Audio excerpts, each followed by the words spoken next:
నమస్తే అండి, ఎలా ఉన్నారు? బాగున్నారా? నేను కూడా చాలా బాగున్నానండి.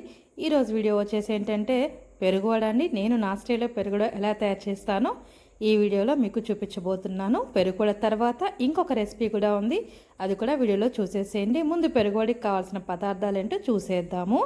ఒక టమోటో, పచ్చిమిర్చి 4, అల్లం ముక్క చిన్నది, కరివేపాకు, కొత్తిమీర, ఇంగువ, కొద్దిగా పసుపు అండి. నేను ఇక్కడ మిక్స్ చేశాను కొద్దిగా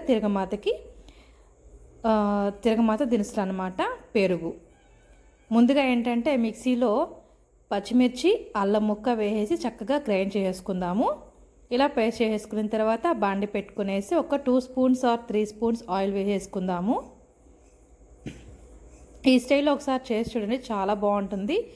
ఈ పెరుగు వాడికి ఇంకొక స్టైల్ కూడా ఉందండి, అది త్వరలో నేను చూపిస్తాను త్వరలో, అది కూడా ఎలాగనేది. తర్వాత వచ్చేసి పోపు దినుసులు అండి. చెప్పాను కదా, ఆవాలు, జీలకర్ర, పచ్చిశనగపప్పు, మినప్పప్పు, ఎండుమిర్చి ఒకటి. తిరగమాత గింజలు అంటే ఆల్మోస్ట్ ఇవే కదా. ఇలా వేసేసుకున్న తర్వాత మనం ముందుగా ఏదైతే గ్రైండ్ చేసుకున్నామో పచ్చిమిర్చి, అల్లం ముక్క పేస్ట్ అనేది ఇందులో వేసేద్దాము. మనకి అల్లం మంచిదే కానివ్వండి, పచ్చిమిర్చి గ్యాస్ అనుకున్నట్లయితే పచ్చిమిర్చి మనం తక్కువ వేసుకోవచ్చు, లేదంటే ఆ ప్లేస్లో మనం ఎండుమిరపకాయ అనేది వేసుకోవచ్చు. చాలా బాగుంటుందండి. తర్వాత వచ్చేసి టమోటో, మనకి ఇంకా టేస్టీగా ఇంకా బాగా కావాలనుకుంటే ఇంకొక టమోటో కూడా యాడ్ చేసుకోవచ్చు. నేను తీసుకున్న పెరుగు క్వాంటిటీకి అయితే ఇది నాకు కరెక్ట్గా సరిపోయింది. నేనైతే ఒకే ఒక టమోటో తీసుకున్నాను, పెద్ద సైజు అయితే. చిన్నదైతే 2 తీసుకోవచ్చు అన్నమాట. ఇలా సన్నగా ముక్కలు తరిగేసి వేసేసాక నేను అక్కడ పసుపు మిస్ చేశాను కదా, సారీ. ఇక్కడ నేనైతే పసుపు వేస్తాను. పసుపు వేస్తే మనకి కలర్ అనేది బాగా వస్తుంది అనమాట, మంచిది కూడా హెల్త్కి. తర్వాత కరివేపాకు వేసుకున్నాను, ఇంగువ వేస్తానండి. కొద్దిగా ఇంగువ వేసుకున్నా కూడా చాలా బాగుంటుంది. ఇది కానీ మనం మూత పెట్టుకున్నామంటే కాసేపు టమోటా అనేది చక్కగా మగ్గిపోయి పేస్ట్ లాగా అయిపోతుంది అనమాట.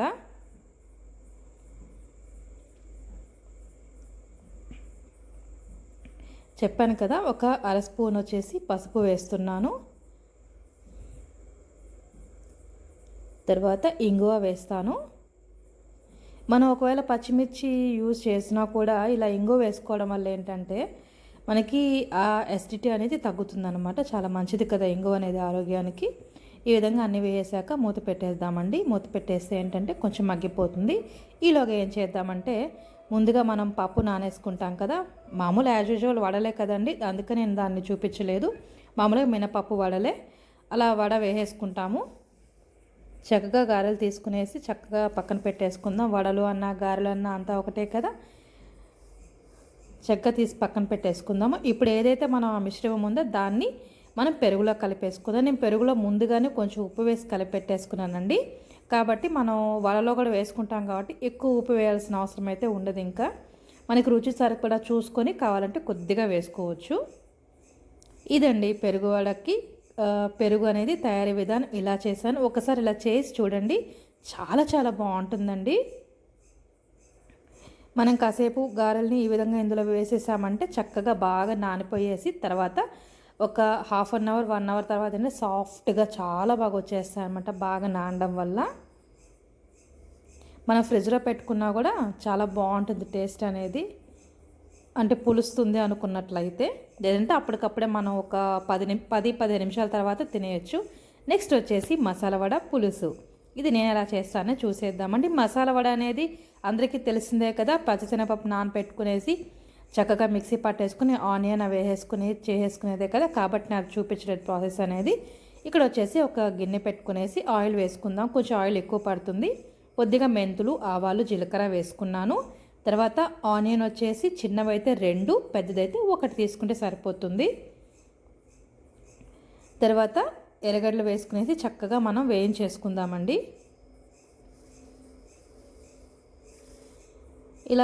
ఇలా అది వేగుతుండగా మనం ఏంటంటే ముందుగా చింతపండు, చిన్న నిమ్మకాయ సైజ్ అంత చింతపండు తీసుకుని నానపెట్టేసుకుందాము. దాన్ని చక్కగా పులుసు తీసి పెట్టేసుకుందాము. నెక్స్ట్ వచ్చేసి పసుపు వేసుకుందాము.